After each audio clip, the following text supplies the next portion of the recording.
Bardstown, Kentucky is known as the bourbon capital of the world, and today a little piece of that magic is in our studio. It is National Bourbon Week, and we are kicking it off in the most delicious way possible. Our guest Whitney not only is a bourbon historian, but she also just celebrated a major milestone, her very own tasting experience, the Parlor Room. And it is officially 1 year old, and if that's not enough to make you want to raise a glass, just wait until what she brought with her today. We cannot wait to dive in. Whitney Rye, thank you so much for joining us. My pleasure. Thank you so much for having me.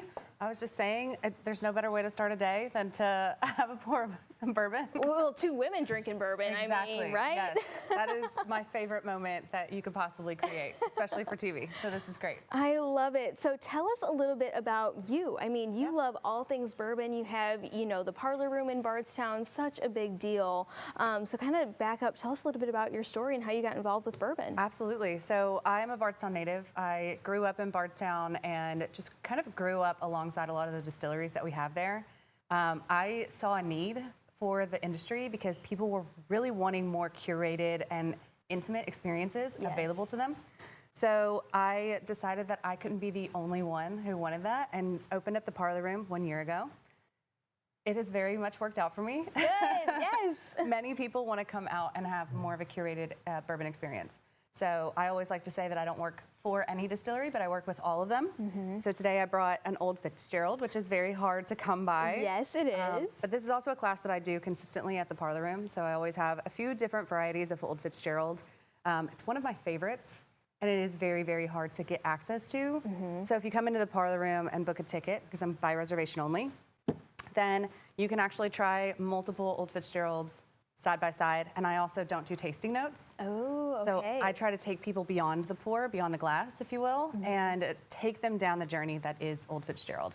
So it's a lot of fun. It is. I mean, I've only seen bottles of it. To actually be able to try it here in the GDL kitchen. Cannot wait to do that. But beyond that, you also have your own podcast too. So who are some of the guests and stories that you uncovered through that? Yeah, I've been really fortunate. I've had a lot of great connections in the industry just because of where I, grew up. Yeah. And so some of the ones that are coming up this season would be, Rob from Vendome. Vendome makes basically all of the, stills. I would say it's not bourbon if it's not a Vendome. I agree completely, especially since he's been a guest for my podcast. Yes. I think it's just really important to highlight a lot of the different people and the people who are adjacent to the industry, right? Rob isn't making bourbon, but he's played a role in every bourbon that's been made. Yeah. So it's one of those situations. I've also had, Rabbit Hole, I've had Bill Samuels Jr., there's just been a lot of really, really great people. And the podcast is my way to kind of research. So I go about it like a enthusiastic person who's wanting to learn more.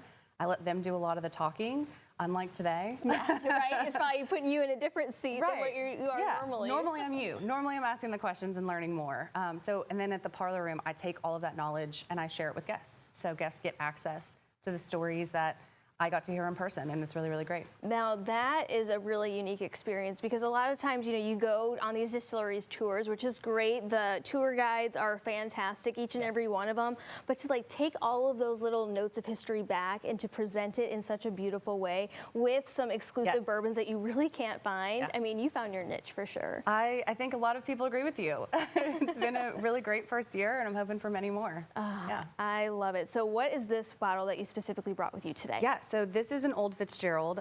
So this is one of their decanter series, which started in the late 20-teens, right?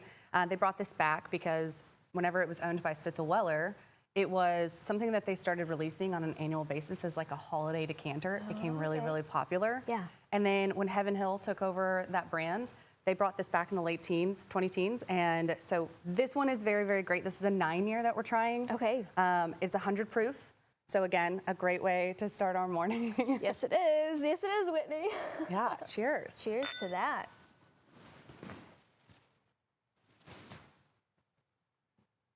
Wow. Yeah, this is a very approachable drink. It is. I mean, it's what, almost 10 a.m.? Let's see, it is 9:48 a.m., Whitney. So I'm having this before I'm having breakfast. It always makes my mouth water a little bit, but I don't do tasting notes at the Parlor Room. Yeah. So again, I think everybody has their own unique experience when they're drinking bourbon. My goal is to really get people to stop thinking about what they're tasting and really start to just experience it in a totally unique way. So when you line this up with maybe a 10-year, 11-year, and 14-year-old Old Fitzgerald, and I just kind of walk you through how to properly taste whiskey in a non-pretentious, very approachable way, without tasting notes, and then I guide you through the story of the brand. And so I have a lot of fun with it.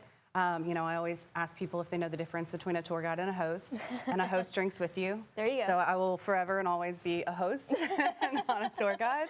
But yeah, I think my goal is just to allow people more access and approachability to drinking bourbon and enjoying it. And women drinking bourbon too, Yes, which always. we love to see. Whitney, it has been a pleasure. I wish we had way more time to dig in, but this was fantastic. You have to go visit her over at the Parlor Room, celebrating 1 year, but also listen to her podcast as well. You can get that wherever you stream your podcasts, but just head over to parlorroomtastings.com to book yours today.